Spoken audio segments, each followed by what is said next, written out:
So this is actually an extremely exciting way to end the 4-day Kinus Torah for myself.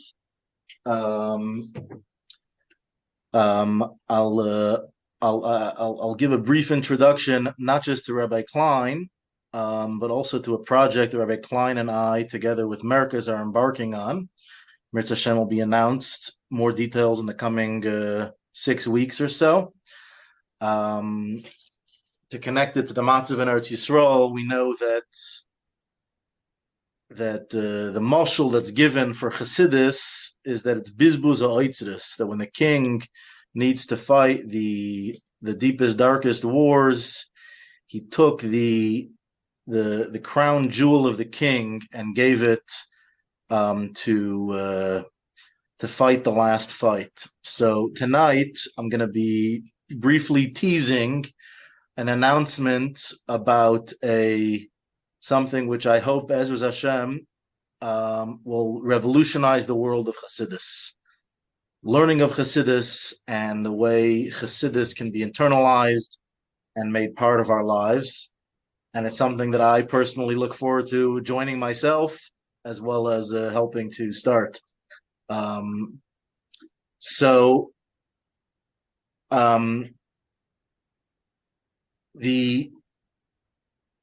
The problem that we're coming to solve, Rabbi Klyne and I, together with a team of additional mashpiyim, are the world of Chassidus is tremendous, and it's awesome, and it's can also be extremely daunting and overwhelming if you really try to master and plumb the depths of Chassidus properly.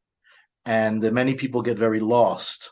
What Rabbi Klyne has over a decade of teaching Chassidus has done in an extremely one-of-a-kind way, has created what we're going to be presenting as a 6 to 7 year curriculum to master the underlying concepts of Chassidus, broken up into topics. Every 3 to 6 months is going to be a new subject matter.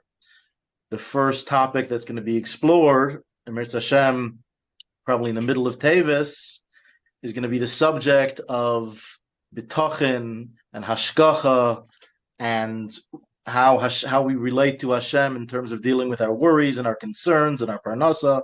And we're going to spend about 3 to 4 months on that topic, dedicating about 30 to 60 minutes a day, and it's going to be done in an extremely comprehensive way, and we're really looking forward to it. Over the last couple of months, I had the schus to have conversations with many of Rabbi Klyne's students, young and old, and they professed to me that they were struggling with Chassidus and overwhelmed with Chassidus for decades and decades, and Rabbi Klyne has guided them through the maps of Chassidus without cutting corners, but has systematically broken down the most complicated subjects in Chassidus and opened up these worlds of depth that many of us have been trying to grapple with. So without further ado, I'll have Rabbi Klyne give a brief introduction to the concept of bטחון from Chassidus, which he's going to be spending 3 or 4 months in the first subject matter of this kollel, as will be announced in the coming weeks. Be'ezus Hashem Yisbarach. Yasher koach, Rabbi Klyne. Okay. Shkoyach B'tzal.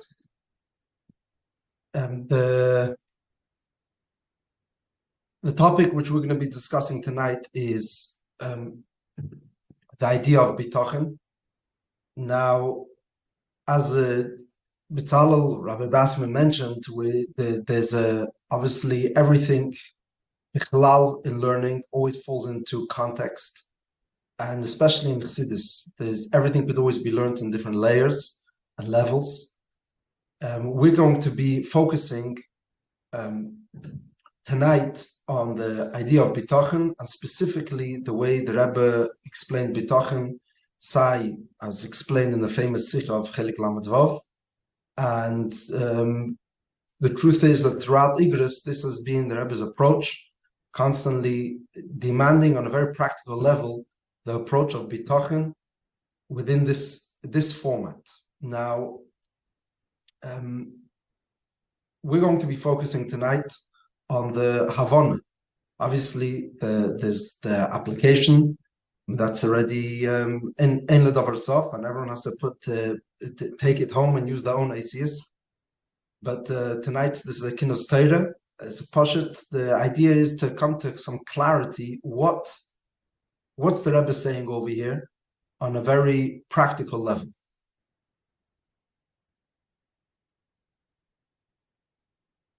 So, just to touch upon a few nakudas, a few points before we dig in to get involved in the Havana saying.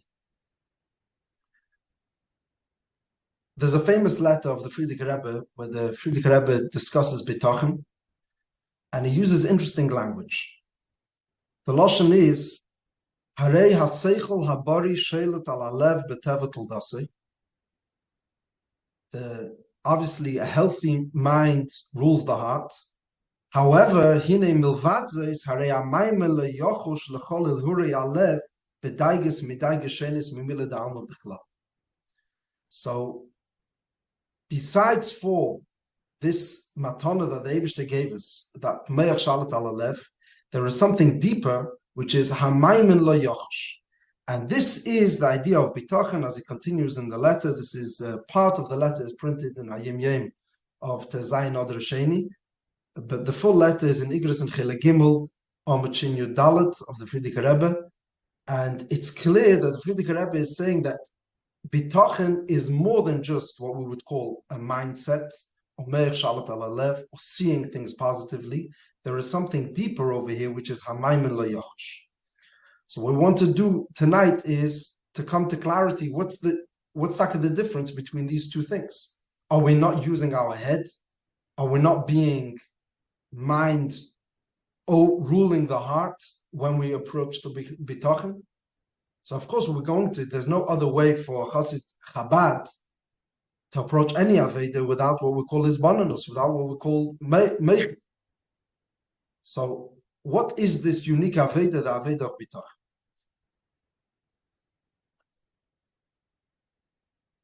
Another Nakuda, which needs explaining, this is another famous letter of the Frierdiker Rebbe regarding b'tachon, and this is printed, besides for in Igros of the Frierdiker Rebbe, it's also printed in Chilek Gimel of the Sichos in Beshalach, page 883.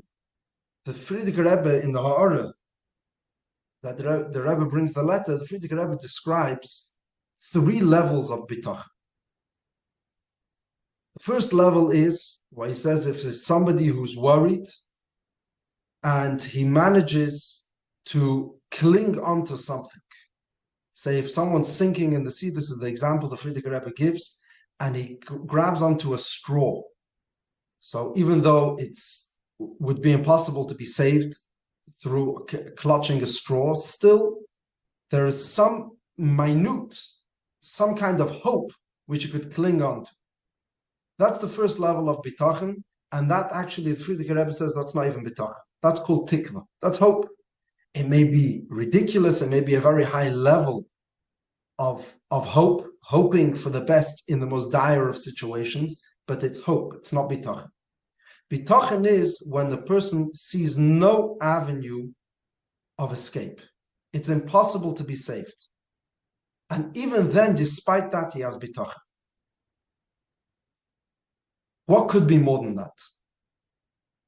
Says the Frierdiker Rebbe, on that second level, when he's facing the impossible and still has b'tachon, he may still be anxious together with his b'tachon.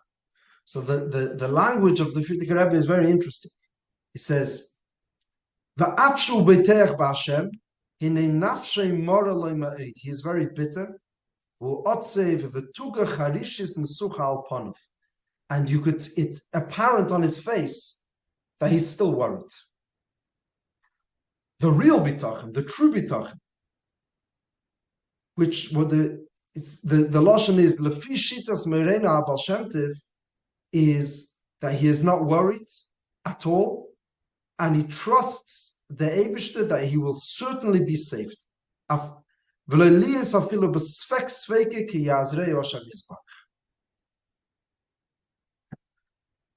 So our homework over here is to try and understand what these three levels are. So the first one is quite simple, that it doesn't really make sense, but somehow he manages to think of the 1%, even though it's only a 1% chance, and say, let's hope that that's going to be the avenue. This is what's going to work out. Okay. The second Eifen is obviously doesn't make sense. How's he trusting? What's he trusting in? What's the singing of B'tachon? Obviously, B'tachon is more than just belief. It's a trust. Now, what's even more complicated is, if he really does believe and he does trust, why is he still worried? Why is it apparent on his face that he is still anxious? So we're going to have to understand what that second level is. And only once we understand why you could still be anxious together with B'tachon will we come to an appreciation of the third level of B'tachon, what the Baal Shem Tov introduced, where it's absolute trust, and he is sure, he is certain that he'll be saved to the point that he's calm.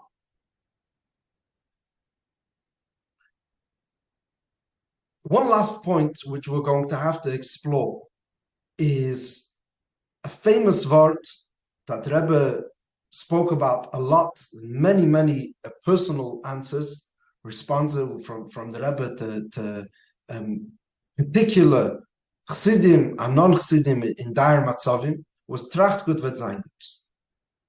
And there was one famous landmark sicher it's in Chelik Lamed Vav, Shmois, where the Rebbe explained the rationale of Tracht gut wird sein gut is not that thinking good is in itself somehow some kind of hefkerus because you know the Eibishter will be good, will do good. Rather, thinking good itself produces and gives a result of it sein gut. It will, the thinking itself brings us to this state. Now, this sikha is very difficult. Pashat in Havana. First of all, why? Just because you're thinking it's going to be good and you have bitachon, so therefore, if you deserve to get some kind of einish, it will be erased. Why? Why is that legitimate? And has all of schar v'einish gone out the window once we bring in bitachon? And if not. So why should Tracht gut produce any other results? On a deeper level, there's something very frustrating with this, the Havana of how this sikh is supposed to work. He says, Tracht gut wird sein gut. How could I think it will be good if I don't know yet that it will be good? So it ends up being some kind of circular logic. It's going to be good because you thought it's going to be good. But how did I think it's going to be good to begin with? Because I knew that the result of me thinking good will produce good results. But what was the original Isbanos? How do I approach the day where it looks to be very bleak and things are bad, and I come to with an approach, no, it's going to be good. Why? The result of the thinking good is only after I've thought good. So what exactly is the Isbanus of Tracht gut wird sein gut? It's a Pashta Kasha in Havana of the Sikh. So if we'll summarize, we have over here three areas or three texts, so to speak. There's two letters of the Friedrich Rebbe and one Sikha of the Rebbe which we want to understand. The first is, what's the difference between Meir Shalat Alalev and something deeper called Hamaymin LaYachush, the idea of B'tachon, which is more than Meir Shalat Alalev. The second thing we want to understand is the three levels of B'tachon, and there is clutching onto a straw, even if you're sinking. There is trusting together with worry. And then there's the shita of the Baal Shem Tov, how to have full B'tachon without any worry at all, and you know you'll be saved. how could we understand those three levels? Specifically the middle one. Why are you worried if you do trust? And then there's the Havana of Tracht gut wird sein gut. What's the mechanism over here? How does it work?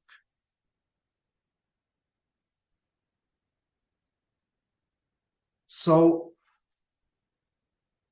the way we're going to approach this is, first of all, we want to establish what is bitachon.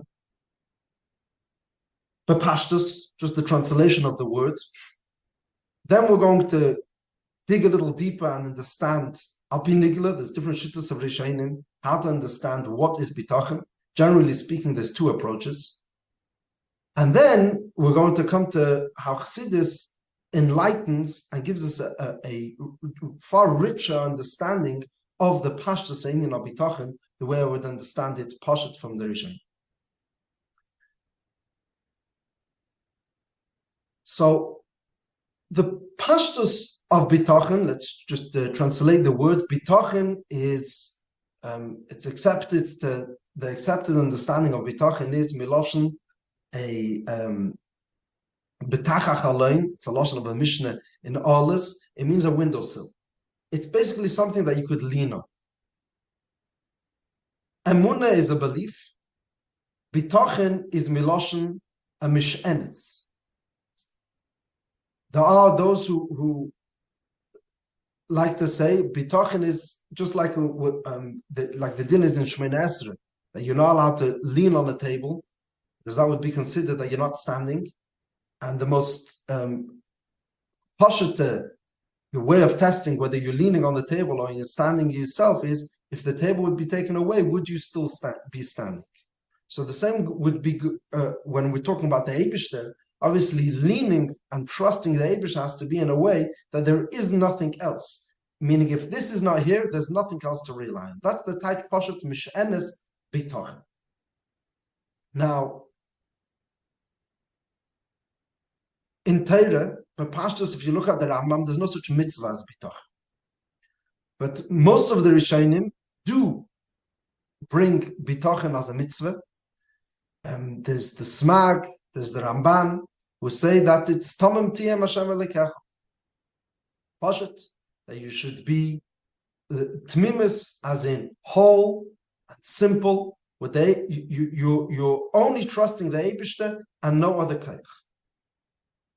It's interesting in Rabbeinu Yonah, he brings Kisemer Belvavcha, a different pasuk, as Kisemer Belvavcha Rabbi Magai Me'ela Mimeni. It's allowed to be afraid in the face of obstacles. So obviously the Rabbeinu Yonah is learning that this pasuk is not only referring to when you go out to battle, but he's reading it in a broader sense. Leisira mehem is that it's an isser to be afraid of anything else besides for the Eibishter. Now it's important to understand that the Ramban and the Smag and the Charedim bring it. It's all, when we understand Tomim Tia, usually the Havana is relative to what Kishev, relative to any other Keiches Ruchnim, Mazolis. These are all, and you should only trust the Eibishter and don't believe in any other power besides for the Eibishter. Nowadays, or the truth is, generally speaking, since what we call from the time of the Pelishtim, when they started believing not in other keiches, but believing in the keich of mikra, of chance. So now, when we approach bitachon, it's flipped on its head. The pastors in the time when the Torah was given, Tomim Tiyem Hashem Elikecha was saying that culturally people believed in other powers besides for the Eibishter, and now we have to believe only in the Eibishter. Today, the dominant cultural approach is that there is no power. It's all up to Mikra. It's all by chance. And the Tomim Tiyem Hashem Elikecha is a positive thing. It's not just to not believe in other powers, but to believe that there is a power. And the power is the Eibishter, and to rely totally on it. So this is the idea of b'tachon, b'pashtus, and nigle, to trust the Eibishter. Now, here's where it gets complicated. Should we trust the Eibishter that it's going to be good? Why? L'chayre, we know that the schar v'einish, and im b'chukayzit elecho, and if not. Why should we believe that? Mele, a person should have anxiety because I should be anxious that I don't know what's going to be tomorrow. Maybe I am deserving of the einish, perhaps I'm not. But if I am, then we know what's coming. So that I should come with a ruhigkeit, with a klarkeit of nefesh, that's all okay. So what we're going to do now is Pashat in Nigle, see the way there is one approach, but see how the emissaries, the Rebbe shows, and it's not just the way the Rebbe was mechadish, but the Rebbe really proves that the Shittas HaRishonim, the dominant Shittas HaRishonim, and in fact in the Sikha, the Rebbe is very limited in what the Rebbe brings. But the emissaries, if you learn the Rishonim Bichlal, it's almost impossible not to understand that there is also a deeper level of bitachon. So the first pashata understanding is, you're right. It could be that I'm deserving of einish. But bitachon never said that it's going to be good. Bitachon, the idea is bitachal Hashem v'hu yaseh.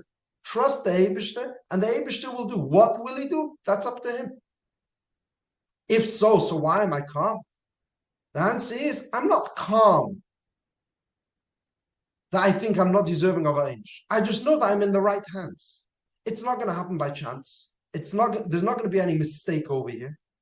I'm not at the mercy of the elements or of other people. The only thing which is keveya, which is the decisive factor for what's going to happen in my life, is the Eibishter. And the Eibishter runs the world. So I'm in his hands. That in itself gives a person a sense of calm.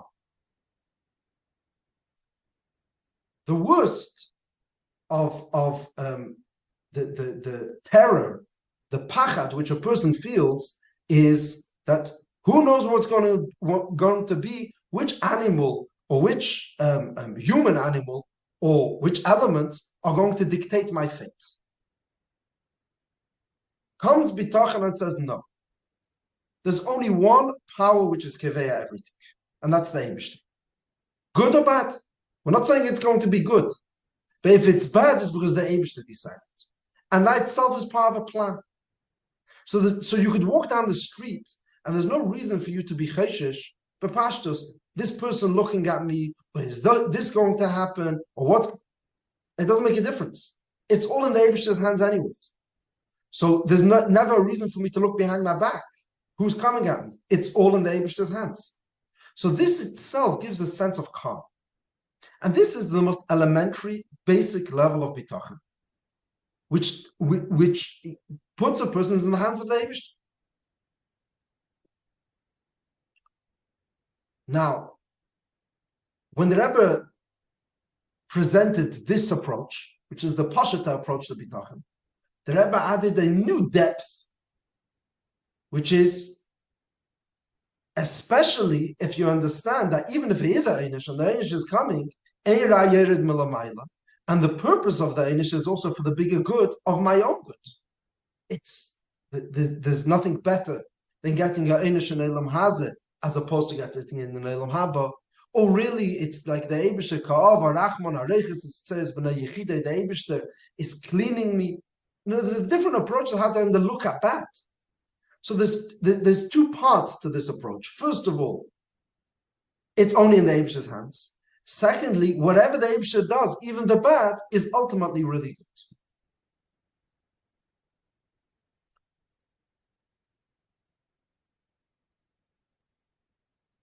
Now, perhaps, I'm not sure, but perhaps This is the Havana of when the Frierdiker Rebbe in the letter describes how a person could have bitochen, but at the same time be anxious, and it's nicker on his face that he's anxious.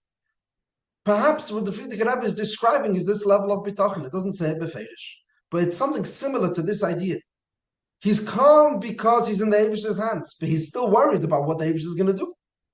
Now, there's no stira over here. He's not scared of other people. He's not in the context of our conversation of the current events. He's not scared of what an Arab terrorist is going to do. He's not or worried if we're talking Daigas Aparnasa or any of the anxieties that we deal with. We're not talking about Zaitik Ezachin making me worried. So in that way, I'm calm. I'm in the Eibishter's hands. I could still be worried. Perhaps I'm deserving of Einish, and the Eibishter will punish me. So those are the two sides how I could have bitochen and still obvious worry on my face at the same time. Perhaps it doesn't say beferish in the letter, but maybe that's what the Frierdiker Rebbe is talking about.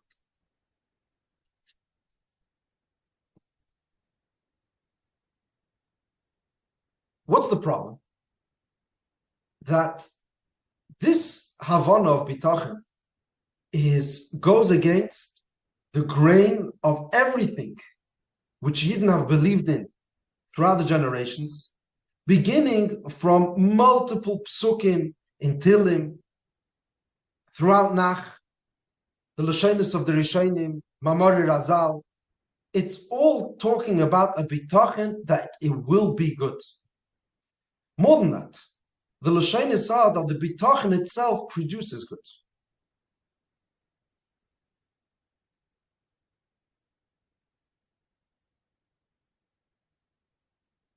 Yet the Lashonis of the Psukim in Tehillim always Shuas Hashem, Shuas Tzadikim mi Hashem, Vayazreim Hashem v'geimer. Why? Ki batchu b'y.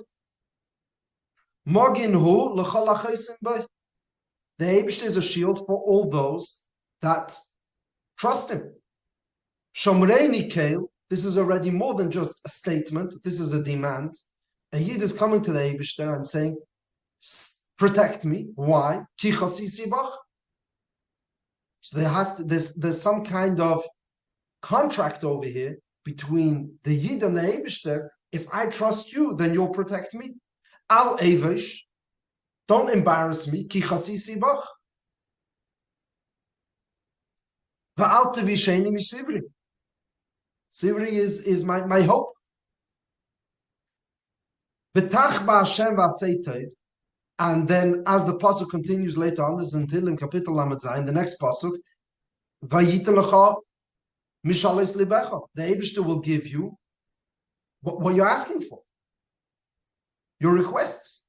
So there's obviously some kind of connection between bitochen and it's going to be good. It's going to be good l'payil. The Ikrim, one of the Rishonim, writes this beferish, and he brings the pasuk Teiv Havaya Lakevav. The Eibishter is good to those who hope in him, who trust him. There's a Gemara in Menachos. Kol ha'toile b'tcheni b'HaKadosh Baruch Hu loyle machse b'elam hazeh v'elam haba. And in Zayar it's mefurish. That's already in Pnimis HaTorah. It's clear that the idea of bitochen produces good. And Kol B'nei Alme, the Lashon is L'yachal Arashale. Nobody could approach him. Nobody could scare him. And the Lashonis of the Rishonim are constantly in the Chavos Alvavis, and we have in from the Charedim, as we brought before. It's clear that trusting in the Eibishter is more than just somehow relieving the stress from what others are doing to me and just putting myself in the Eibishter's hands. The idea of B'tachin is that if I trust in the Eibishter, I could trust that the Eibishter will do good. And why? Because I'm trusting, that's why the Eibishter will do good.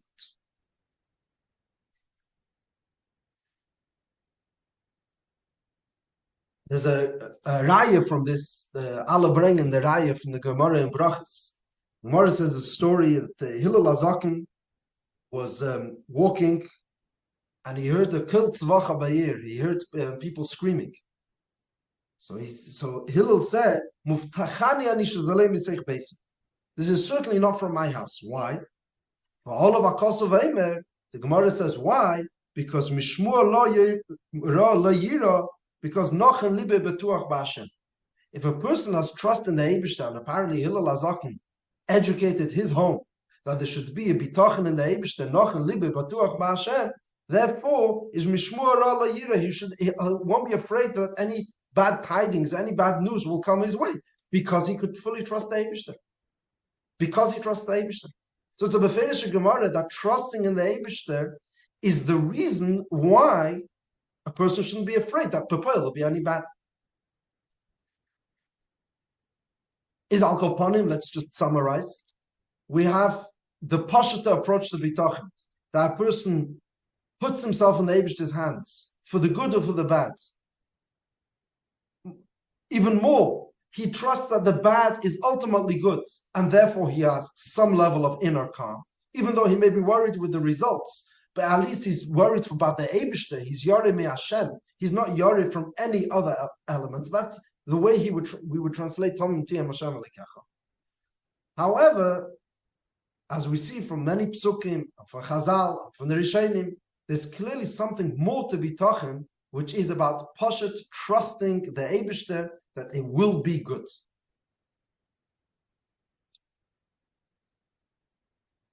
The Rebbe in this Sikha in Chelik Lamed Vav elaborated on this approach and explained that the Yisod is the Lashon of the Tzemach Tzedek, who told this Yid, Tracht gut wird sein gut. B'tachon is an Aveda, and the Aveda is to think positively, to trachten gut. And because you think good, that in itself produces good results.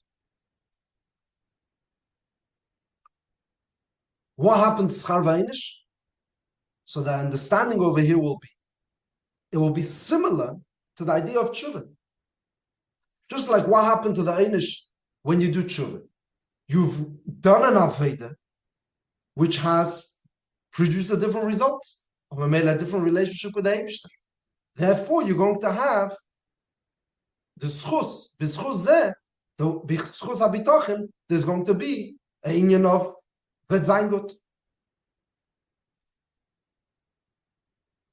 And this is, as we know, the Rebbe's approach in bitachon is to actually trust that the Eibishter will do good. There's a story from the Reb Zalman Garari used to say that when he was a younger man, he went into the Frierdiker Rebbe in Yechidus, and he asked the Frierdiker Rebbe if worries about Inyane Parnoso or other things, if the approach should be that whatever the Eibishter does is for the good. So the Frierdiker Rebbe said, no, that's Aved of Hishtavus. That's not Bitachon. Hishtavus means that it's all equal. By him it's B'shaveh. The Aved of Bitachon is to believe that the Eibishter is going to actually do good. So the Zalman asked the Frierdiker Rebbe, Hayitachon, Meichetese. So the answer was, the Eibishter is not going to do something which is going to disturb the Aved of it. And the Aved for Ton and Tero Mitzvahs necessitates that it should be good begashmis. Therefore, a person could trust that the Eibishter will do good b'pay. So again, we see over here that for by Chassidim, the approach to bitachon is that it will be good l'pay, not just ishtavus, but actually bitachon. Now, up until now, what we've basically seen is it's Pashat al Pi Nigla. What is B'tachon? B'tachon is not just Hishtavus. B'tachon is to trust that I will be good. But obviously, there's so much missing over here. First of all, what is this in B'tachon which is going to give me this kayach that should give me such good results? Tshuva fashteich. Tshuva is that the Eibshter created a seder that if you do tshuva, then it's going to bring you to a deeper kasha with the Eibshter, which is going to somehow override the einish which you deserve. What's the union of B'tachon? Now in Nigla, in alle Sfarim, it's not mavur. It just talks about the Yecheves Avavs, the ganze Shara B'tachon. It's all talking about the Aveda of B'tachon. But what's the understanding? Secondly, if we're looking to understand B'tachon with this approach of Tracht gut wird sein gut, obviously we have to understand how do we go to wie geht man zu trachten gut? Wie trachte ich gut? Is it some kind of mantra? Just say that it's going to be good? Is this the idea of machshava meyeles? Hamol hat man as a Sache in Kutei Diburim is a ganze Arichis that Pashat the Keich of machshava, of thinking positive thought, produces good things by Elam has. It's clear from the Sikha that we're not talking about machshava meyeles. We're talking over here about some kind of kesher with the Eibishter. That B'tachon is a hisbonenus in a yachas of a yid with the Eibishter. So, what is the hisbonenus? Pashat.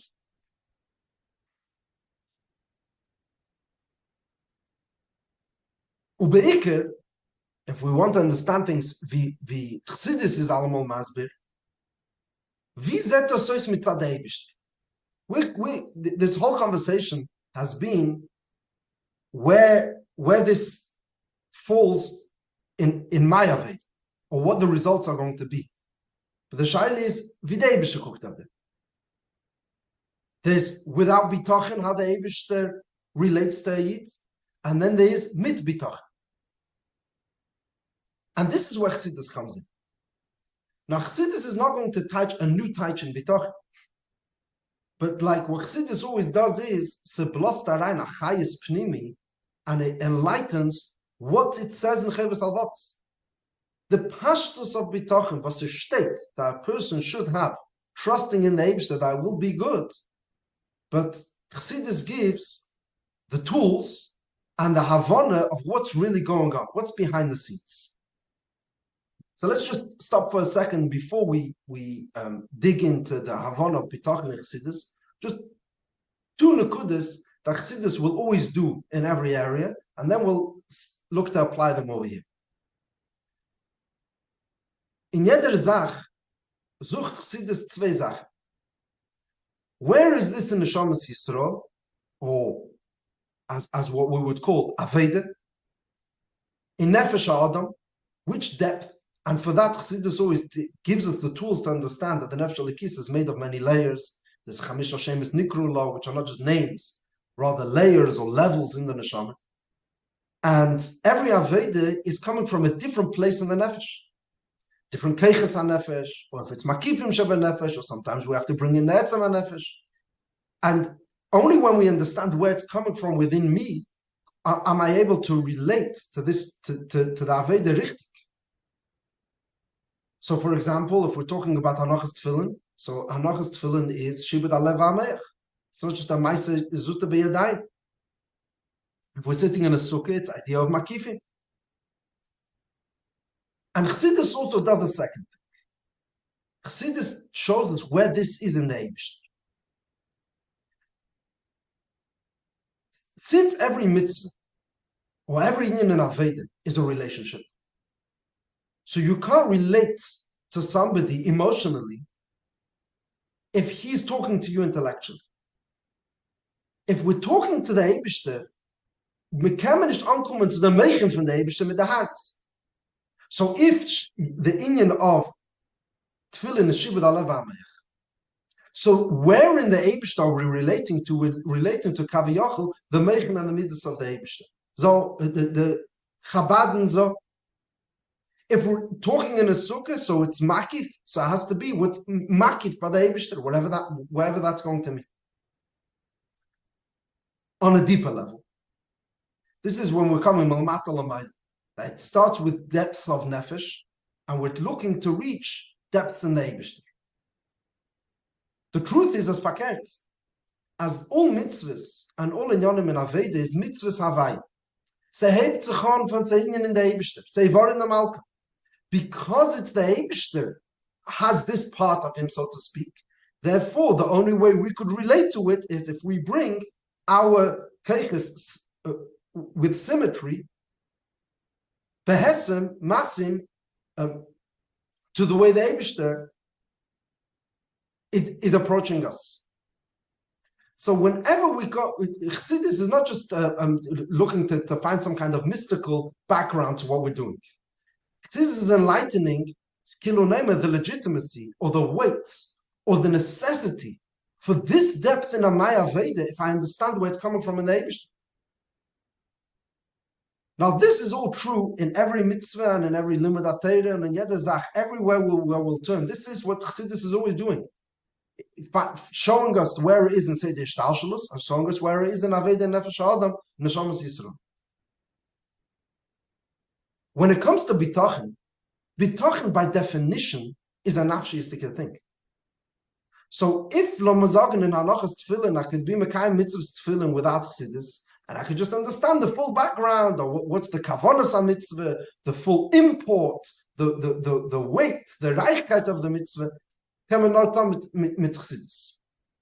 B'tachon, if I don't understand which part of the nefesh I'm talking to, or where in the Eibishter Kaviyach,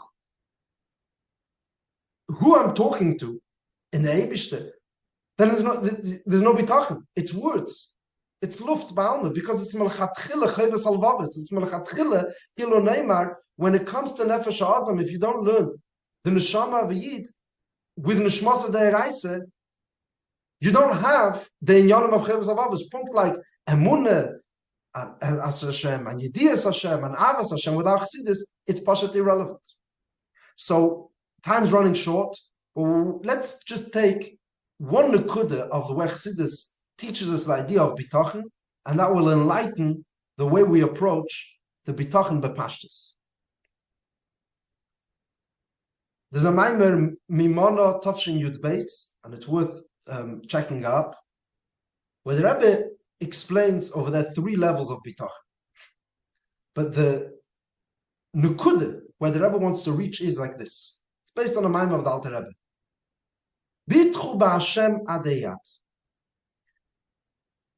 Adeyat is referring to higher than any seder. Ad is a limitation. Adeyat is higher than any limitations. When a relationship is built, it's all built on Av. Ahavti eschem amar Hashem. That's the yisod of b'tachon, the way Chassidus looks at it. If the Eibishter loves us, so to speak, mitzat his midas could always change. The dynamic. Midah, by definition, the word midah actually means measure, because midas constantly change their measure, their size. They for good reason. If the love or the fear is constantly moving, it's dynamic. Seichel is more stable. But sof, if someone never changes his mind, he's not a thinking person. So even if the Eibishter relates to us al pi seichel, then there's always going to be changes. Masha'enkin, if we're talking about what we call a krisis bris, and a connection of a yid with the Eibishter, the way I and the Eibishter are connected, regardless. Over there, we could come to the Eibishter and say, true, mitzat seder ishtalshalos, there is a level of schar v'einish. But the b'tachon is, I'm relying on you like a kid relies on his father, like a baby trusts his father, not because it's deserving, because you're mine and I'm yours. If In Nefesh Adam, that means it's something deeper than my midas or than my meich. Or in the lashon of the original letter that we brought from the Frierdiker Rebbe, there is meich shalat al. That's not bitachon. That's not the Chassidische bitachon. That's just remembering that the Eibush is a balabas. Not varnish nispal. Don't think that some guy could decide what's going to be my fate or anyone. Only the Eibush. That's meich shalat al. Over here, we're talking about a deeper level. Bringing out a relationship with the Eibush there is that I am his and he is mine. And that level of connection creates a different kind of yachas from the Eibishter that actually produces, it brings out, so to speak, that the Eibishter, if so, looks at us differently. He says, you're my baby. I'll protect you, nothing to do with what you deserve or you don't deserve. You're mine. We've made the Christus Bris. So to summarize, Bitochen, the way we understand, is not just believing that the Eibishter is in charge, but believing that the Eibishter will do good. We asked a simple question. So there's a circular logic going on over here. What could I be misbeinen in which is going to create this kind of Bitochen? And which is going to give me such good results? The answer is you're not creating it. You are bringing out in yourself the truth that we know that we are the Eibishter's children.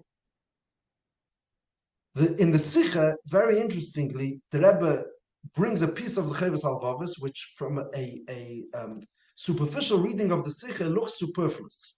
It looks like it isn't necessary. But if now with this understanding, we see how over here lies the nekuda that the Rebbe wanted to bring out.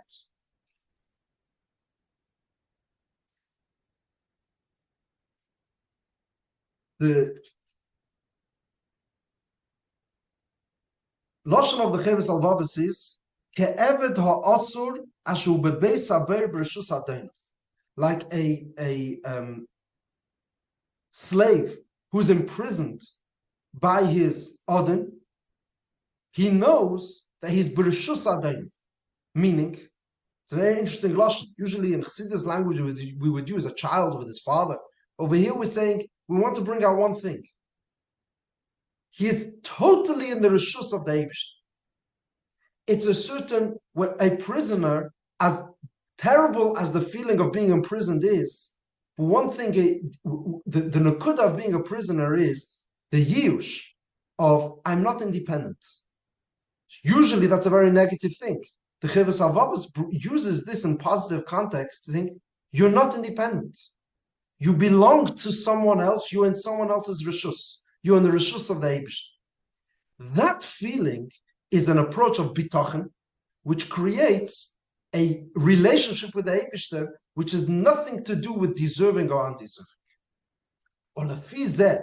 Let's come back to the original, the second letter that we brought from the Frierdiker Rebbe. What are the three levels of bitochen? You could grab onto a straw, which is hoping in the slight chance that I may be saved. You could have what we would call meich shalat al, but still, which is knowing that the Eibush is in charge. But in the end of the day, it's always going to be some kind of worry. The Eibush is in charge, but he could do with me as he sees fit. Then there's a different kind of level of relationship. It's deeper in nefesh adam, is to release, to relieve. And therefore the trachtgut, let's just be very clear, trachtgut is not thinking positive thoughts that there's going to be good results. Trachtgut means think about my relationship with the Eibishter. That's what trachtgut is. I don't have any independence. I'm in the Eibishter's hands. Therefore, he could be certain that it will actually be good, because that will bring out the Eibishter's relationship with him. And this is the yesod of bitochen, where sometimes we learn madreges and Chassidus which are hechere madreges, but the Rebbe taught and the Rebbe responded to actual life situations multiple times with these words tracht gut wird sein gut.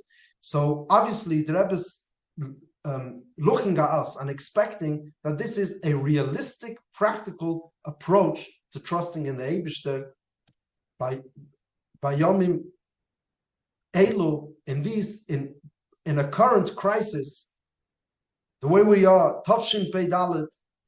This is the Rebbe's approach, and this is our Avid.